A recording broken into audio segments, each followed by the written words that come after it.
The body of Vivian Aldridge lay on the rain-slicked sidewalk, her designer gown soaked crimson beneath the glow of Beverly Hills streetlights. Just hours earlier, she had been the picture of California elegance. Wealthy, beautiful, admired. Now, she was the centerpiece of a crime scene that would shatter the illusion of safety in one of America's most exclusive neighborhoods. Tonight, we explore how a forbidden passion between a wealthy socialite and her young Jamaican neighbor escalated from secret romance to deadly obsession. Have you ever wondered what truly happens behind the perfect facades of luxury mansions? Those pristine gates and manicured gardens often conceal lives filled with emptiness, desperate desires, and dangerous secrets. How many marriages around you right now maintain spotless public images while privately crumbling? This story might make you question the seemingly perfect couples in your own social circle. The tragic end of Vivian Aldridge exposes the lethal consequences when privilege collides with passion. A woman who appeared to have everything: wealth, status, respect, risked it all for moments of authentic connection with someone society deemed inappropriate. Her fatal choice reveals how isolation can exist even in the most enviable circumstances. In this true crime documentary, we'll examine how Vivian's carefully constructed world unfolded into chaos. You'll witness how initial attraction transformed into fatal possession, how digital evidence exposed their forbidden meetings, and how investigators reconstructed the final, violent encounter that left one dead and another facing life imprisonment. Before we continue, take a moment to subscribe to Sinister Thoughts and activate notifications. Your support allows us to bring you these meticulously researched cases that reveal the darker aspects of human desire. If you've ever been fascinated by the psychology behind fatal attractions, leave a comment sharing what you find most compelling about these dangerous connections. What drives someone to risk everything for forbidden passion? What warning signs were missed by those closest to Vivian? And how did a relationship that began with whispered conversations at a charity gala end in bloodshed on a quiet Beverly Hills street? The answers lie within the exclusive gated community where appearances meant everything and exposure meant ruin. Join us as we pull back the curtain on California's elite and reveal how the search for authentic connection led to a fatal affair that no amount of wealth could conceal. The Aldridge Whitmore estate stood as a monument to generational wealth, 14,000 square feet of architectural perfection nestled in Beverly Hills' most exclusive enclave. From crystal chandeliers to marble floors imported from Italian quarries, every detail of Vivian's home had been selected with meticulous care. The mansion appeared in architectural magazines and charity brochures, much like its mistress graced society pages and fundraiser programs. At 42, Vivian Aldridge embodied California high society. Her wardrobe consisted exclusively of designer originals. Her social calendar overflowed with galas, charity luncheons, and exclusive soirees. Her philanthropic endeavors earned her a reputation as not just wealthy, but benevolent. Board members sought her endorsement, hostesses coveted her attendance, and younger socialites studied her every move. Vivian had mastered the art of appearing flawless, recalled Miranda Hoffman, her closest friend. She could discuss contemporary art with museum curators, debate politics with senators, and charm anyone who entered her orbit. Everyone wanted to be in her circle. Theo Whitmore complimented his wife's social brilliance with quiet financial power. The retired venture capitalist had multiplied his family fortune through calculated investments in tech startups and real estate holdings. Their union represented old money meeting strategic ambition, a partnership that, from outside observation, functioned as the gold standard of elite marriages. Yet behind closed doors, a different reality existed. Security camera footage later revealed a household where the couple rarely occupied the same room. Staff interviews described a home where communication occurred primarily through assistants and scheduled dinners felt like business meetings. They performed togetherness at public functions, explained Dr. Elaine Richardson, psychologist and expert witness at the subsequent trial. Many high-profile couples develop this skill, appearing united while emotionally disconnected. The pressure to maintain appearances often supersedes addressing the relationship's actual problems. As years passed, Theo retreated further into board meetings and golf outings. His presence in the mansion dwindled to brief appearances between business trips and charity obligations. While he maintained impeccable courtesy toward his wife, the passionate connection that had once drawn them together had evaporated, leaving only mutual respect and shared social obligations. For Vivian, this emotional vacuum grew increasingly difficult to ignore. Her journal entries, later discovered during the investigation, revealed mounting frustration beneath her poised exterior. Another dinner with donors where Theo barely acknowledged my presence. I wonder if anyone notices how we orbit each other without ever truly connecting. 15 years of marriage and I feel more alone than ever. The house is full of beautiful things but empty of meaningful conversation. I've become an accessory in my own life, admired but not truly seen. While she maintained her social responsibilities with practiced grace, Vivian's private dissatisfaction intensified. The contrast between her public image and private reality created an emotional chasm that left her vulnerable. She had wealth, status, and security, everything except genuine connection. This emptiness became the fertile ground where dangerous desire would take root.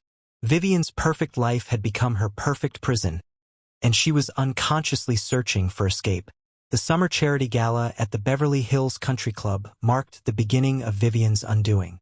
That evening, as champagne flowed and wealthy donors exchanged practiced pleasantries beneath crystal chandeliers, she first encountered Damon Russell. At 32, Damon represented everything the insular community rarely welcomed: youth, dynamism, and outsider status. A tech entrepreneur who had transformed a small startup into a multimillion-dollar company, he had recently purchased the modernist glass mansion adjacent to the Aldridge Whitmore estate. His Jamaican heritage, combined with his self-made success, made him an object of both curiosity and subtle resistance among the old-money elite. Damon stood out immediately, recalled the event photographer who captured their first interaction. While everyone else blended into that beige palette of wealth, he arrived in a tailored blue suit with subtle Caribbean-inspired accents. He moved differently, spoke differently, his laugh actually sounded genuine.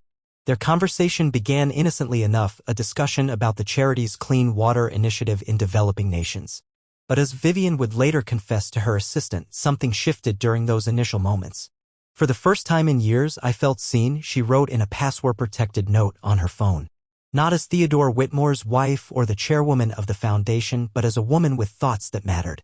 He asked questions no one in my circle ever bothers to ask.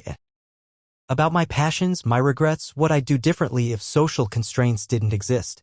While Theo networked with potential investors across the room, Vivian and Damon drifted toward the terrace. Their 40-minute conversation, captured partially on security footage, showed a transformation in Vivian's demeanor from practiced social poise to authentic animation. Over the following weeks, seemingly coincidental encounters multiplied. They discussed literature at the private community library, debated contemporary art during a gallery opening, and eventually established a rhythmic pattern of accidental meetings during morning walks in the exclusive neighborhood park. Digital forensics would later reveal the calculated nature of these encounters: text messages arranging precise times, deleted calendar entries, and location sharing that enabled their paths to cross while maintaining plausible deniability. For Vivian, Damon represented everything absent from her carefully constructed existence: spontaneity, passion, and authenticity. His direct communication style cut through the polite deflection she had mastered over decades in high society. "You live in a golden cage," he told her during one of their early conversations. "Everyone admires the cage, but nobody sees that you're trapped inside it." That observation, piercing in its accuracy, created the first fracture in Vivian's carefully maintained facade. Dr. Richardson explained at trial, when someone who feels invisible suddenly feels truly seen, it creates an emotional vulnerability that can override rational judgment. Add physical attraction and forbidden elements, and you have the perfect conditions for what psychologists call emotional capture, where protecting this new connection becomes more important than protecting oneself. By summer's end, their relationship had progressed from intellectual connection to emotional intimacy. The line between friendship and romance blurred with each private conversation, each lingering glance across crowded rooms. Vivian stood at the precipice of a choice that would ultimately cost her everything. The first kiss happened on a rain-soaked evening in September. Security camera footage later revealed Vivian entering Damon's modernist home at 9:47 p.m., ostensibly to return a book during a time when her husband attended a financial conference in Tokyo. What began as intellectual connection transformed into physical passion with alarming speed. Damon's loft, with its floor-to-ceiling windows overlooking Los Angeles, became their sanctuary. Unlike Vivian's mansion, where every object represented family legacy and social expectation, his space embraced contemporary minimalism, freedom, and possibility. Their digital communication patterns revealed classic affair behaviors, noted forensic psychologist Dr. Marcus Cohen. Over 2,700 text messages exchanged in a 6-week period, primarily between 11 p.m. and 3 a.m. Use of coded language.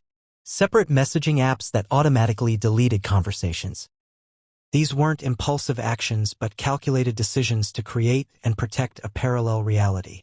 For Vivian, maintaining dual identities required increasing vigilance.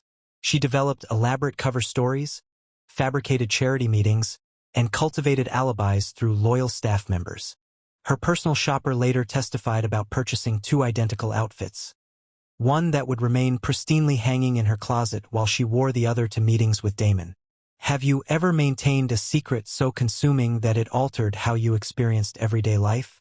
For those watching this who've hidden significant parts of themselves, you understand the hyper-awareness that develops, the constant calculation of risk and reward.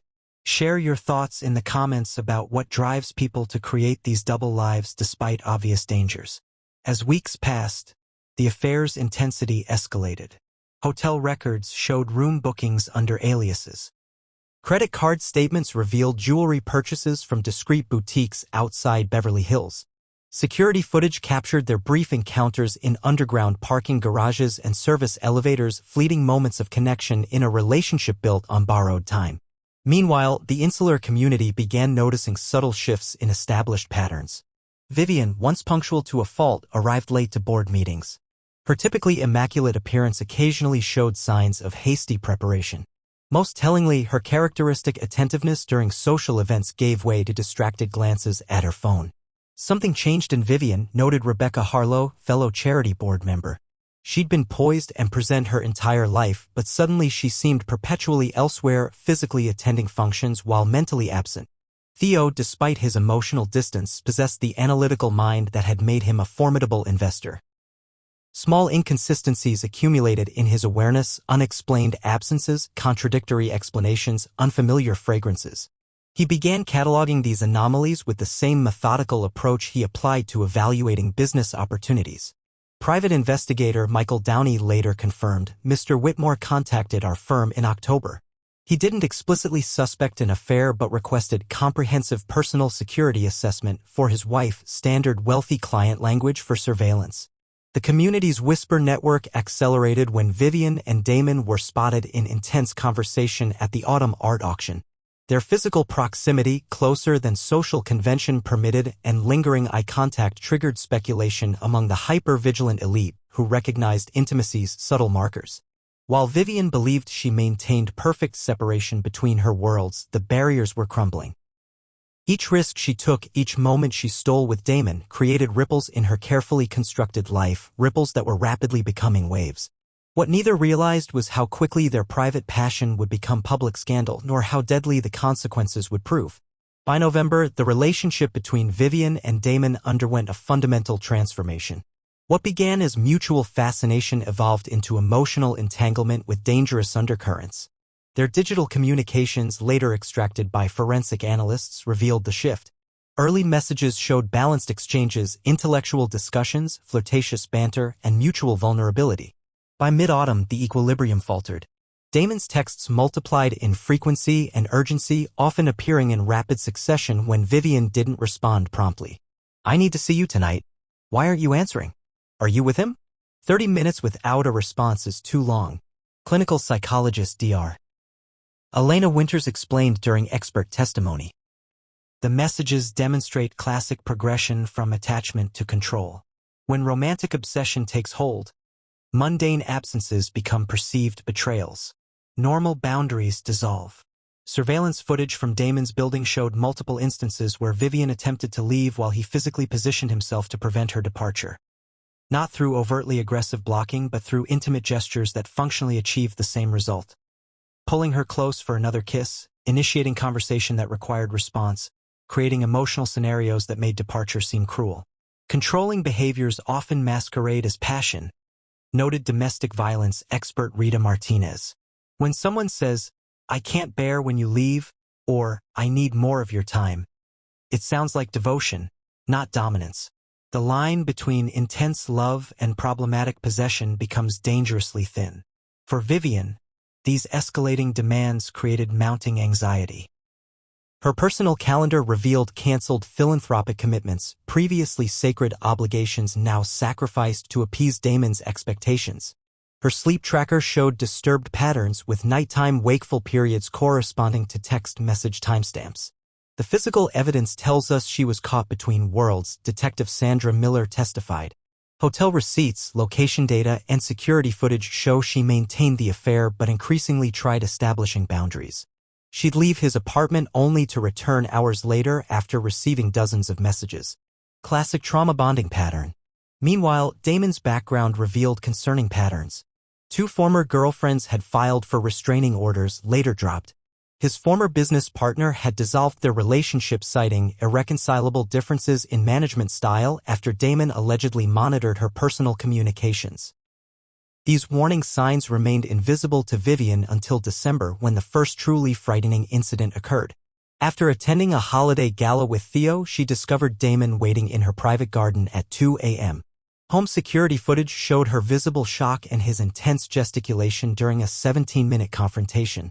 The following morning, Vivian's assistant found her researching private security options on her laptop. Phone records showed calls to a high-profile divorce attorney, though no appointment was scheduled. Her browser history revealed searches for controlling relationship signs and how to safely end affair. When examining behavioral patterns before violent incidents, forensic psychiatrist Dr. James Chen explained, "We often find victims experiencing anticipatory fear. They sense danger before consciously acknowledging it." Vivian's digital footprint shows someone beginning to recognize the relationship's dangerous nature while still emotionally entangled in it. By Christmas, Vivian's personal journals documented escalating fear alongside lingering attachment.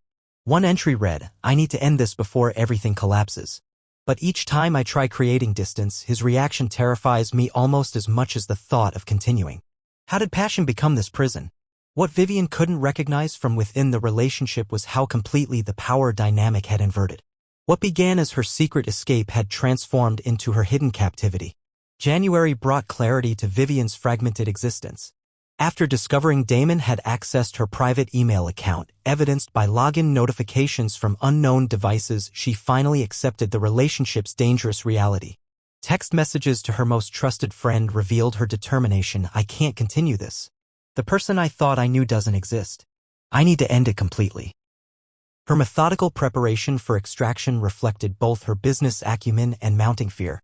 She consulted with a security specialist, changed all passwords, and documented concerning incidents in a password-protected file labeled insurance.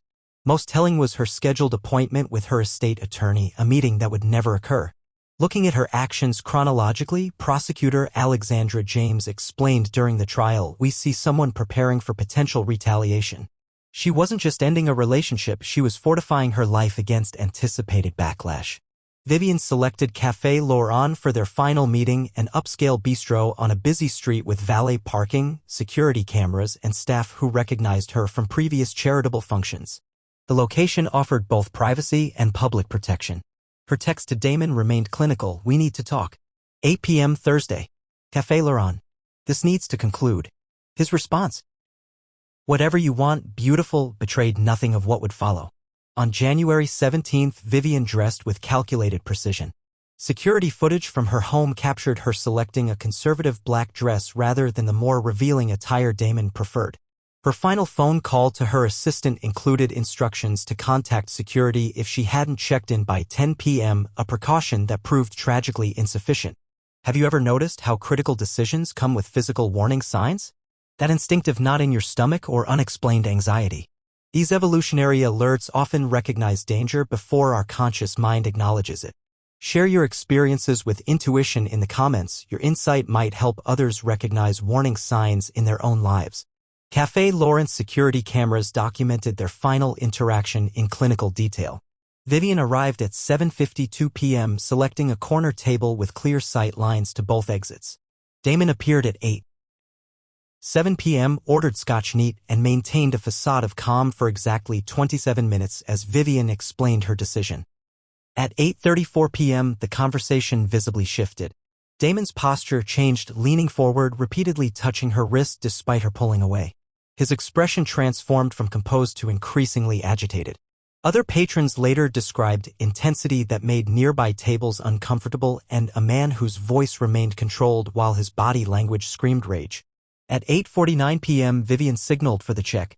At 8:53 p.m. she departed alone, leaving Damon at the table. At 8:55 p.m. after throwing cash beside his unfinished drink, he followed. Street cameras captured their final moments with mechanical indifference. Damon caught up with Vivian half a block from the restaurant, grabbing her arm with enough force to spin her toward him. Their conversation lasted 90 seconds, her face showing increasing alarm, his gestures becoming more emphatic. When she attempted to enter a waiting Uber, Damon prevented her departure, physically blocking the car door. The driver, concerned by the escalating situation, activated his dashboard camera, capturing audio of Vivian's final words, "Let me go. This is exactly why this needs to end." What happened next occurred just beyond the camera's range. Forensic reconstruction determined Damon pulled Vivian into the narrow alley beside an adjacent building. The medical examiner's report documented defensive wounds on her hands, a broken fingernail embedded in Damon's jacket, and the fatal trauma, manual strangulation lasting approximately 2 minutes. A passing couple discovered her body at 9:17 p.m. Emergency response arrived at 9:24 p.m. Despite resuscitation attempts, Vivian Aldridge Whitmore was pronounced dead at 9:47 p.m., her elegant life extinguished in a narrow alley just steps from bustling Beverly Hills luxury. The discovery of Vivian Aldridge Whitmore's body triggered the largest homicide investigation Beverly Hills had seen in decades. Detective Marcus Rivera, a 20-year veteran of the department's elite homicide division, arrived at the scene within minutes of the initial call. "The location told us immediately this wasn't a random attack," Rivera later testified. The victim's jewelry remained intact: diamond earrings, Cartier watch, wedding set. This wasn't robbery. This was personal. The crime scene yielded crucial physical evidence: skin cells beneath Vivian's fingernails, partial shoe prints in the alley's damp ground, and transfer fibers from the assailant's clothing. Most telling was video documentation from 6 separate cameras that created a continuous timeline of Vivian's final hour. "We had the entire sequence recorded," explained forensic analyst Dr. Kimberly Chin. From the restaurant interaction to the sidewalk confrontation to Damon Russell entering the alley at 9:03 p.m. and exiting alone at 9:11 p.m. His path directly to his vehicle and immediate departure from the area demonstrated consciousness of guilt. Detectives obtained warrants for both Vivian's and Damon's electronic devices within hours. Technology specialists recovered 8,742 text messages exchanged over 4 months, location data confirming their meeting patterns, and deleted photos extracted from cloud backups. The electronic records mapped their relationship's progression, testified technology expert James Wilson. "We observed communication frequency increasing steadily until December, when Ms. Aldridge Whitmore attempted creating distance. Mr. Russell's response was textbook escalation, doubling message frequency, tracking her location, and displaying increasingly possessive language. By dawn, investigators had assembled enough evidence to secure Damon's arrest at his home. Body camera footage from responding officers showed him opening the door in apparent calm, claiming he'd been home all evening. This statement directly contradicted video evidence already in police possession. During the subsequent 12-hour interrogation, Damon maintained his innocence through 5 distinct narrative versions. Initially claiming no recent contact with Vivian, he gradually adjusted his story as detectives revealed evidence piece by piece. His final account, claiming her death resulted from an accident during an emotional moment, collapsed under scientific contradiction. Medical examiner Dr. Lauren Foster determined strangulation lasted between 90 to 120 seconds. This wasn't momentary rage but sustained application of force through multiple points when unconsciousness would have been visibly apparent. What fascinates you about how truth emerges in layers during investigations? Even when someone attempts concealing evidence, technologies reveal what human perception might miss. Consider how our digital footprints create permanent records of our movements and interactions. Which aspects of this case most clearly highlight the challenge of maintaining deception in our connected world? Meanwhile, Beverly Hills experienced collective shock as news spread through exclusive neighborhoods. The community's reaction ranged from morbid fascination to genuine grief. Notably, many expressed less surprise at the affair itself than at its violent conclusion. 1 year after Vivian's death, Theodore Whitmore sold their Beverly Hills estate and established the Vivian Aldridge Foundation for Relationship Violence Prevention. The organization now funds specialized training for law enforcement, supports victims of psychological control, and promotes education about warning signs in dangerous relationships. "I miss crucial indicators," Theo admitted during a rare interview. "My emotional distance contributed to Vivian's vulnerability. While I cannot undo the past, perhaps her story can prevent similar tragedies." The exclusive community surrounding their former home underwent subtle but significant changes. Security protocols intensified with enhanced monitoring and stricter visitor verification. More telling was the psychological shift, increased awareness of neighbors' circumstances, and greater attention to relationship dynamics previously dismissed as private matters. "We mistook isolation for independence," noted Community Association President Eleanor Winters. "Our culture of privacy inadvertently enabled dangerous situations to develop unseen. We've learned that community safety requires appropriate concern, not cultivated indifference."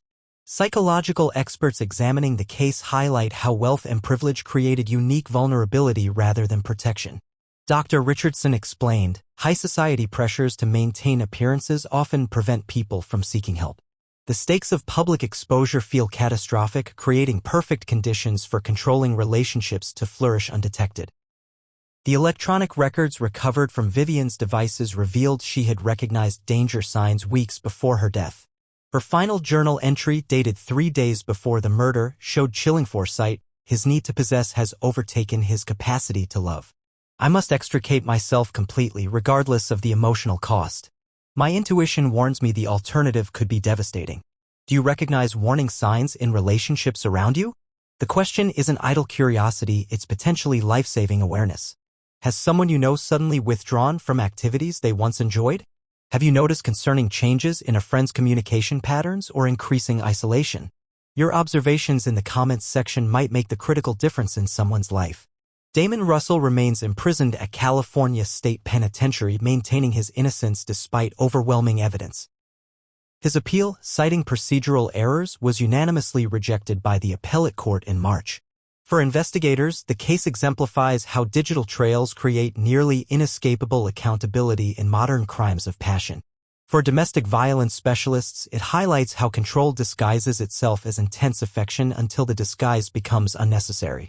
In our next episode, we examine another case where wealth intersected with obsession. Subscribe now and activate notifications to ensure you don't miss this compelling investigation into another hidden world where appearances mask deadly reality.